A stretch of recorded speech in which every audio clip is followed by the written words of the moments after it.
So coming into the trip, this is a brand new product for us. It's similar to the Paws, but we made quite a few different changes. I mean, it's kind of a different process on some of the construction methods and stuff, so I just wanted to see how those would perform.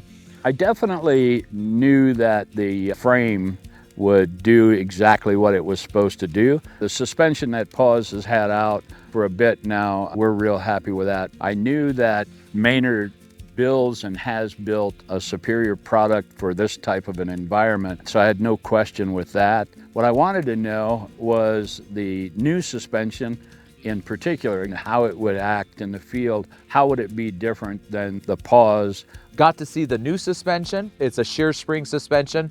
Moride says it travels around 5 to 5.5 inches of up and down. Shear spring rubber, if you're not familiar with that, rubber always wants to come back. The spring would look something like this, and it's like a self-dampening, and it always wants to come back to its natural state. You could definitely see as it was hitting washboards, you could see it moving up and down and articulating, and it wasn't sending as much bounce into the trailer. We'd gotten to a place that I nicknamed the ladder or the stairs, and we took these coaches over a terrain that most people won't ever see. Easy. Slow, slow, slow. Easy. Yeah, you're floating. Do you see his tire floating over there? Yeah, it will. The steps were, I would say, probably just as steep as what we did last year.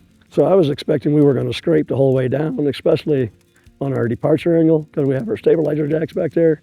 But they cleared with no problem at all. So I was really impressed that we were able to get through. Boom! They both made it. Now, the air suspension that Moride makes with the 12 inches of travel, that clearly is the top of the line. That is amazing. You could see when it would hit rocks, it would just travel so far. And you always had all 4 wheels on the ground with the air suspension. The other suspension, you would have some wheel lift from time to time, which was fun. We were out there spinning the wheel.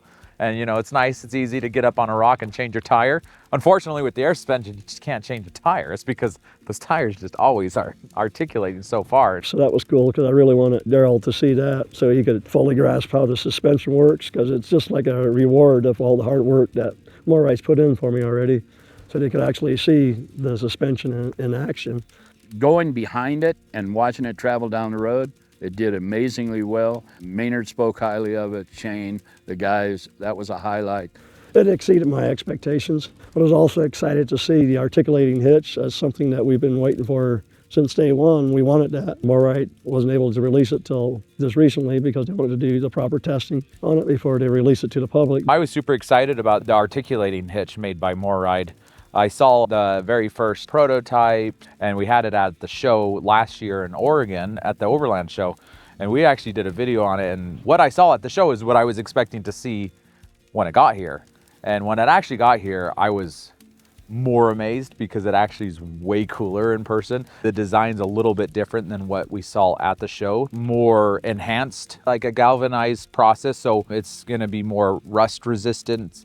The finished product actually just looks way nicer than what the prototype was. So Moride definitely delivered above, beyond, always. Their motto, it was better than what I saw the first one. And I thought the first one was amazing. And it articulated really well. The new coupler, watching that in action was amazing. I can't wait to get back and to show the engineering team that worked on that, in particular, Dave Heitzman. What an incredible engineer, and so proud of all of them. But yeah, he knocked it out of the park there. That exceeded my expectations too, but it was just cool. I was telling Shane, Moride developed 3 products for me now that is unique to anything else in the world. So that was pretty cool. Morride's a big company. They're incredible. Like, you go to their factory, they have one of the largest automated factories in North America. Robots working on everything, and so incredible. Like, when we went out and did the Paws factory tours and went to Moride, I was just blown away with how incredible.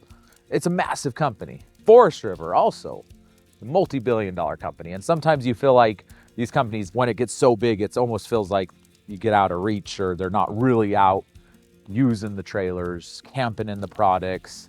And I just think it's so cool that Moride comes out and wants to see their frame, their hitch, their suspension out in Moab in action. That Maynard, the creator of the Paws units, that Forest River would let him come out. It would be really easy to say, hey, that costs a lot of money to go out and do all that stuff. You know, is it really necessary? They sent it to the Navistar test track. That's where the military sends their stuff. So that should be good enough, right? Like, we're engineers, we're smart. It would be really easy for them to justify that this type of stuff is unnecessary. But Maynard kept on talking, and he said this multiple times. You know, Shane, I went into the trailer 100 times on the factory floor, and I was looking at this and changing that. But until you're out actually using it in the wild, camping in it, going down a ditch, because, you know, you can make a man-made ditch, but the difference between a man-made ditch is you make one and it's one. God's ditches are like, every single one is different. Like, they're never the same, right? So when you're just hitting these different types of things in the real world, in the country, there's so many variables. And until you're out doing it, seeing it, you don't truly experience the product. Last year I was out here and we did a lot of trails, did a lot of stuff. And it was one of the first times I was in Utah. I was just very impressed with how beautiful it was. But this year it exceeded my expectations, the sites and places that we went. All the equipment that we were trying to test and all that all performed good. I mean, we found places where we want to tweak, and we're always going to be tweaking stuff and trying to make it better. We're never satisfied with what we got. We always want to be better. But I would say it's definitely been a successful trip for us, and it's definitely well spent, the money that we spent coming out here, the stuff that we learned and that we want to do better and that it performed.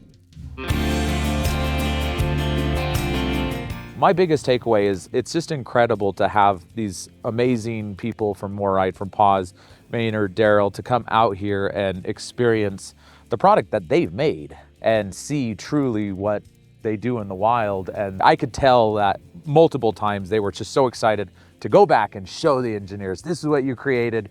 And also there was things that we were all seeing that, oh, this could maybe be improved, or we could change this, or there's just little innovations that are happening. That's a really great takeaway. I feel grateful that I get to work with these incredible people. So the whole purpose of developing this unit is so people can take this unit, go out, camp, get away from the campgrounds, go out in nature, be by themselves, and reboot their life. And I think this unit will definitely enable the people to do that. For sure gonna be an adventure. It might turn into something beyond it. Might be a recovery effort. Whoa, stop. You're gonna... Because we do flash flooding. Does it get worse? I would turn around. I don't think there's anywhere to turn around. Let's not die.